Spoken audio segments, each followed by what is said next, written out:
The wind sweeps across the open plain. No skyscrapers, no traffic, just grass, sky, and silence. And then, out of nowhere, a ring of colossal stones interrupts the horizon. They don't belong here. They don't belong anywhere. This is Stonehenge. It's more than a monument. It's a riddle carved into the earth itself. Each stone is a word in a language we've almost forgotten. Let's walk into the circle together and try, once again, to decode the silence of Stonehenge. Stonehenge is located on Salisbury Plain in Wiltshire, England.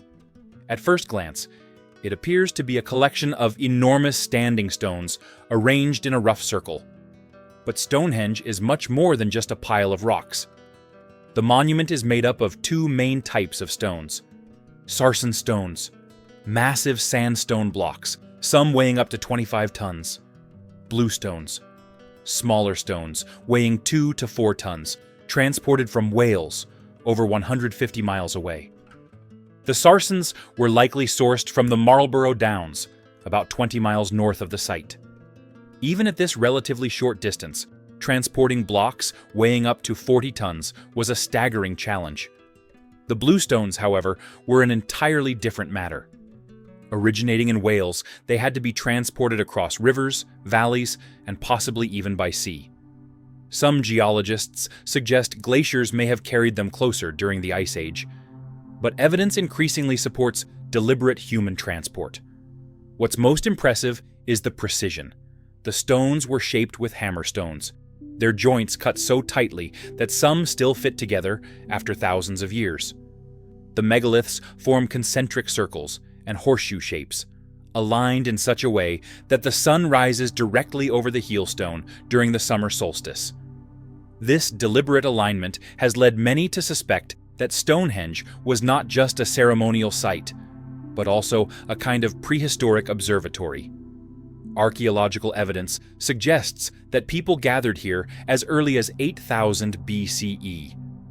Wooden posts and earthworks marked ceremonial sites, setting the stage for what would become one of the greatest feats of the Neolithic world.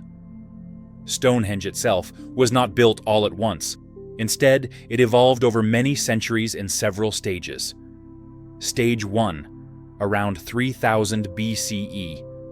Imagine the empty plain, then the sound of hundreds of hands digging, shaping the earth into a massive circle, a ditch and bank, wide enough to swallow a modern football field.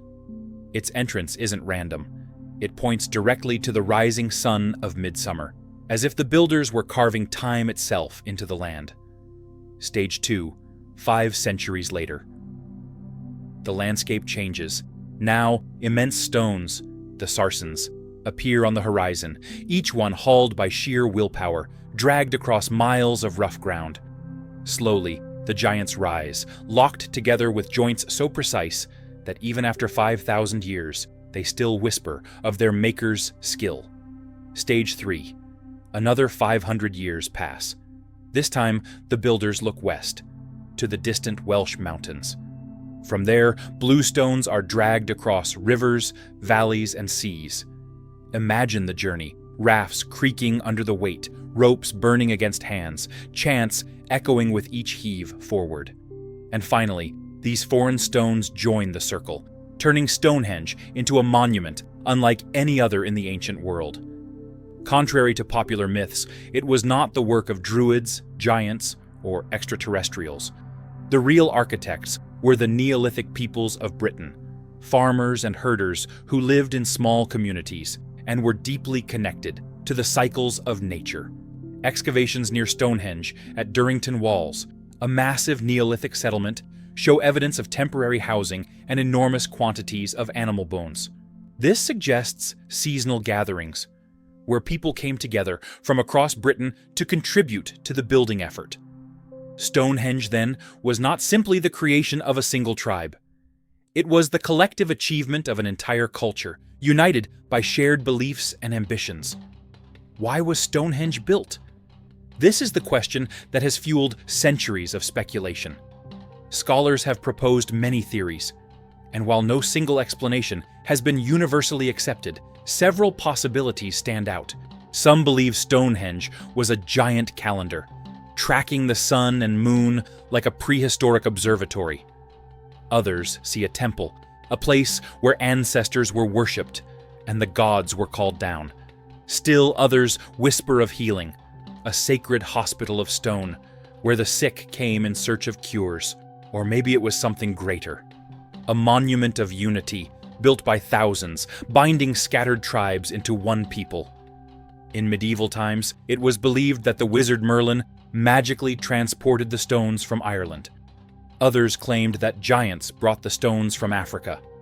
By the 17th and 18th centuries, antiquarians suggested Druids, the priests of the ancient Celts, built Stonehenge as a temple for their rituals. This idea, though historically inaccurate, persists in popular imagination to this day. Over the centuries, Stonehenge has inspired not only myths and folklore, but also serious research. Some of the world's most influential archaeologists and historians have offered their interpretations of this megalithic wonder. In the 18th century, William Stukeley walked among the stones with notebook in hand. He believed Druids built it, and though he was wrong, his sketches preserved details we would have lost forever. Then, in the 1960s, astronomer Gerald Hawkins fed Stonehenge into one of the earliest computers. The machine spat out alignments and eclipses, and suddenly the world saw Stonehenge not as a ruin, but as a cosmic calculator. His book, Stonehenge Decoded, popularized the idea of Stonehenge as a sophisticated observatory. As centuries passed, Stonehenge fell into disrepair. Many stones toppled, while others were taken for building material. By the 19th century, it was a picturesque ruin, attracting artists, poets, and curious travelers.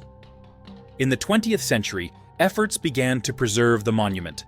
Archaeologists conducted excavations, while engineers re-erected fallen stones to stabilize the site. Today, Stonehenge is a UNESCO World Heritage Site, protected and studied with the latest technology. Modern tools like ground-penetrating radar and LiDAR scanning have revealed that Stonehenge was just one part of a much larger ceremonial landscape. Nearby monuments like Woodhenge, Durrington Walls, and the Avenue suggest that Stonehenge was the centerpiece of an entire ritual complex. Stonehenge is more than stone. It's a message from the deep past, carved by people whose names we'll never know, whose voices we'll never hear. Yet their monument still speaks, across 5,000 years, asking us the same question.